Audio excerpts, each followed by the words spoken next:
पिछले 40 दिनों से फैसल के घर पर एक खामोश इंतजार की कैफियत तारी थी। इसकी माँ, बहन सारा और छोटा भाई अली हर रोज उसकी राह तकते, शाम ढलते ही अगले दिन की उम्मीद बांध लेते। अली अक्सर अपनी माँ से पूछता, उम्मी, भाई कब आएंगे? लेकिन माँ की बेनूर आंखों में से कोई जवाब ना मिलता और वो खामोश हो जाता। फैसल अपने वालिद की वफात के बाद अपने खानदान का वाहिद सहारा था।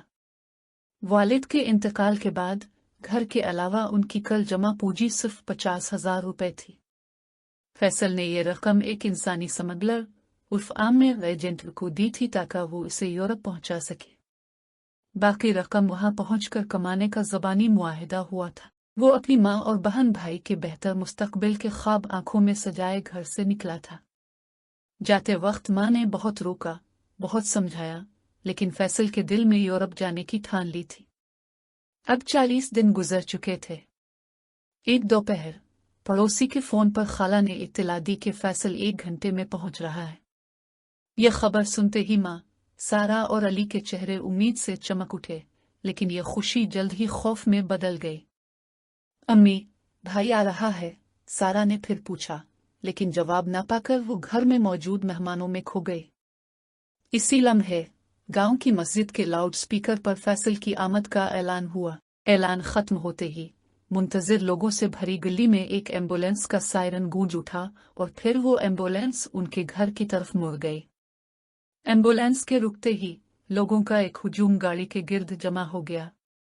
एम्बुलेंस का दरवाजा खुला और एक नागवार बो बाहर आई। कई लोग अपने मुंह पर हाथ रखकर पीछे हट गए और भीड़ छटने लगी। चंद लम्हों में सिर्फ करीबी रिश्तेदार ही वहां रह गए। माँ, जो 40 दिनों से रू रू कर थक चुकी थी, अब मजीद आंसू न बहा सकी। एक ताबूत जिसमें केमिकल लगा हुआ था एम्बुलेंस से उतारा गया।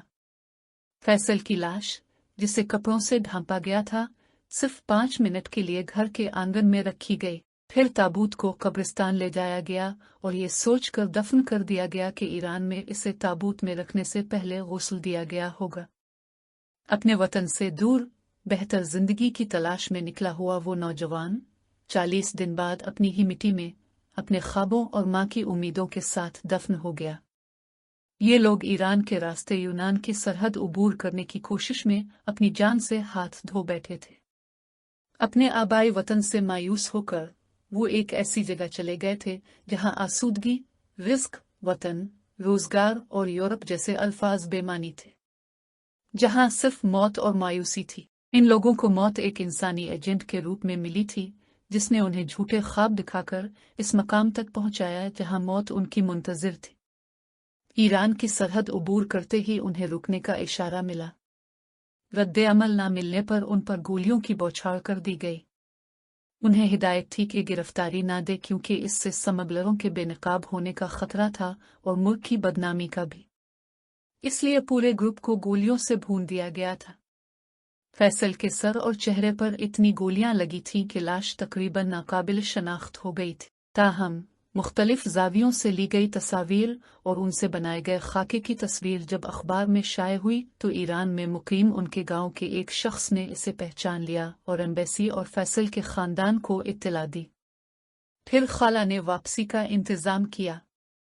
इस तरह फैसल ही अपने वतन में दफन होने वाला वाहिद शख्स था। फैसल की तदफीन हो गई, लेकिन माँ की आंखों में आंसू फिर भी नहीं आए। वो खामोशी से सबको देखती रही।